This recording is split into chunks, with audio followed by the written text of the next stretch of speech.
So, guys, what's going on? Let me share something with you that I thought was really interesting. And let me explain something, what's going on where I am. So, I'm in New York City, and places have been shut down. And they just announced the other day that they're going to shut things down again, but like permanently almost, it seems. So, I got a bunch of machines at different locations, and we're starting to pull these machines out because I'm not leaving them in a bar or a restaurant. And, what will happen is if the place gets shut down and padlocked, then what I would have to do is kind of almost like break in. And I've had to do that before because you're trying to get in touch with the landlord, or you're trying to get in touch with the guy that used to, rent the spot, and nobody's found. Everybody seems gone, and people are just leaving New York City. I'm talking about the five boroughs. So what I'm doing is I'm like, you know what?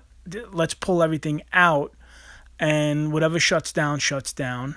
And then if things open back up again, I'm still in touch with everyone anyway.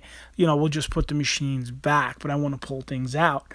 And when I'm noticing as we're pulling all these machines out, I'm stacking them up. I see that the power switch is in the front. Power switch has always been in the front of a pinball machine. Ever since I was a kid, I remember reaching under the pinball machine and clicking on the power switch. Another thing I remember as a kid, you used to be able to turn a pinball machine on and off, and sometimes you get a free credit.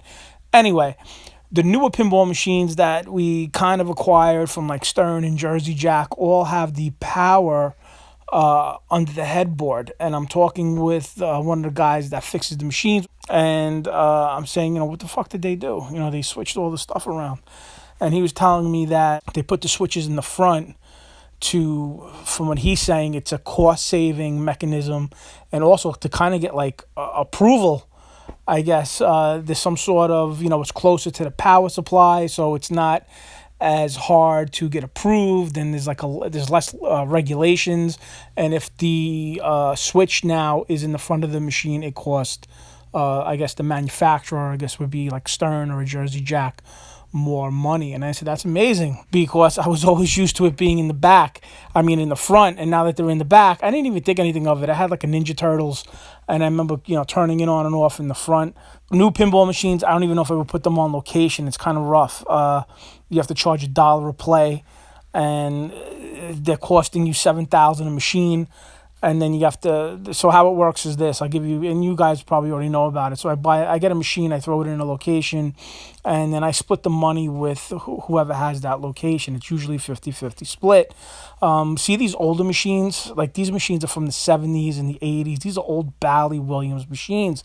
But I could throw them in a location, and I could put them for like 50 cents a play, and I make money. Now, the machines are old, they're already paid off, and, I go through them, they're refurbished, and they're all good.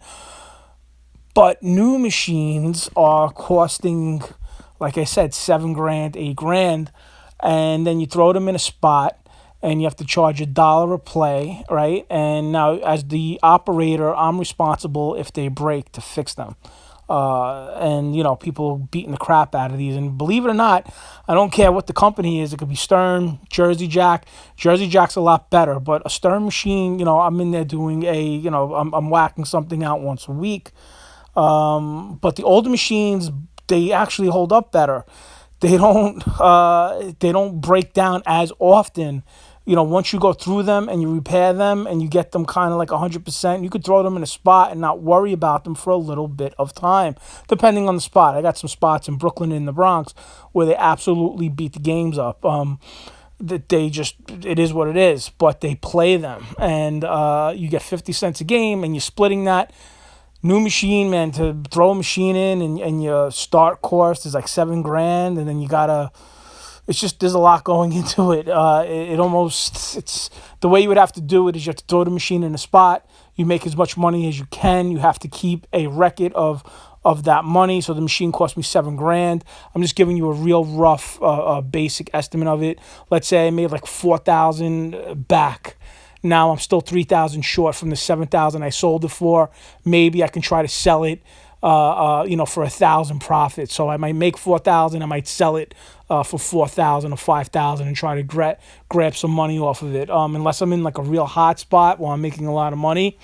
That's what I'm seeing with new pinball machines. So Old pinball machines, still good. I love them. I have a bunch of them. I have them in my house. I put them on location. You got to keep up with them, but they're worth it. They work, and people love to play them. I noticed that older machines attract people. People just flock to these things. And like I said, if you keep it at like a 50 cent or even 25 cent, I usually keep them at 50 cent. They make money. But that's it. New machines. I mean, it's been like this for a long time. I'm just kind of going through things now. I guess with everything being shut down and me just pulling machines out, I'm kind of just lining up rows of machines. And I'm hoping that I could put them back. It's just, I feel bad for these business owners. If you have a restaurant or a business, I'm not going to lie, my heart goes out to you because it's very difficult. They're making it extremely hard to make money. I don't know what else to say. I'm hoping that you guys have other things going on. That's all I can tell you. And if not, try to get something going on. But anyway, with that being said, and of course, if you know anything more about this, leave a comment below. I love to read your comments. Like, subscribe, comment. Hope everybody's doing well. God bless you, and I will talk to you guys later.